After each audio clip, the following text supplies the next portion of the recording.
خۆشحاڵم کە بۆ یەکەم جار ئەم مێژوە تۆمارەکەم لەسەر ئاستی وڵاتانی عەرەبی و عێراقیش یەکەم ژن بووم کە هونەری شێوەکاریم بردە مزگەوتەوە.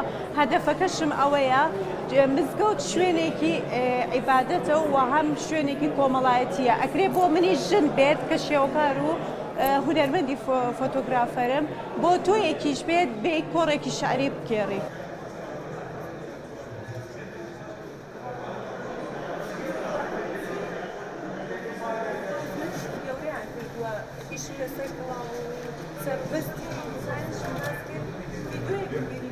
یەکێ لە وشە جوانانی کە کردی دەستخۆشی لەکەین کردنەوەی ئەم پیشانگایە لە یەکێ لە ماڵەکانی خوادا، چونکە ماڵی خوا جێگەی جەمال و کەمالە بۆ مناڵ، بۆ ژن، بۆ پیاو، بۆ هەموو ئاستەکان، حتا مزگەوت ناوی جامیعە، ینی کۆکەرەوەی دڵەکان، عیلم و دین، دنیا و ئاخرەت، ئاستەکان، هەموو جۆرەکان و ثەقافەت و عەقڵەکان و هەموو تواناکان کۆکاتەوە.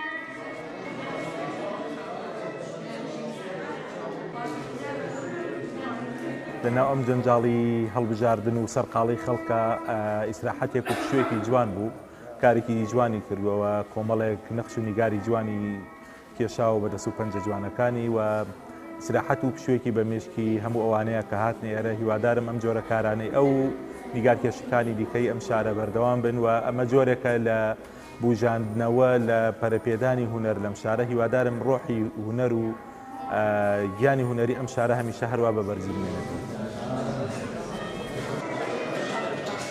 دوو تابلۆم بەشداری پێ کردووە، تابلۆکان هەمووی بەڕەنگی زەیتی کردووە، بابەتی کارەکانیشم زیاتر ئافرەت و گوڵ و سروشتن، هەنێ ئیشی کەسایەتیشی تایە، بەڵام هەر تێکەڵم کردووە بە گوڵ لەبەرەی لە تەکنیکی کارەکانی ترمەوە نزیک بێ و هەنێ ئیشیشم بۆ مناڵ کردووە.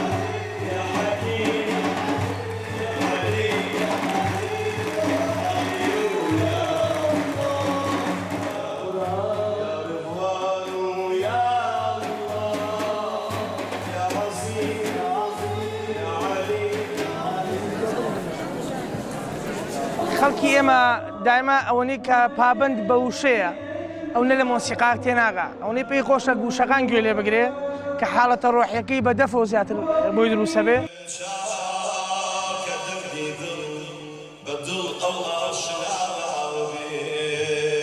ئێمەی کورد هەر عیلاقاتمان لەگەڵ شعر و عرفان و ئەدەبیات زۆر بووە، علاقاتمان لەگەڵ مەسایلی عرفانیە و ڕۆحانیە زۆر بووە. اینجا کەڵەپیاوی زۆریشمان بووە، شاعیر و دەنگخۆشی زۆرمان بووە.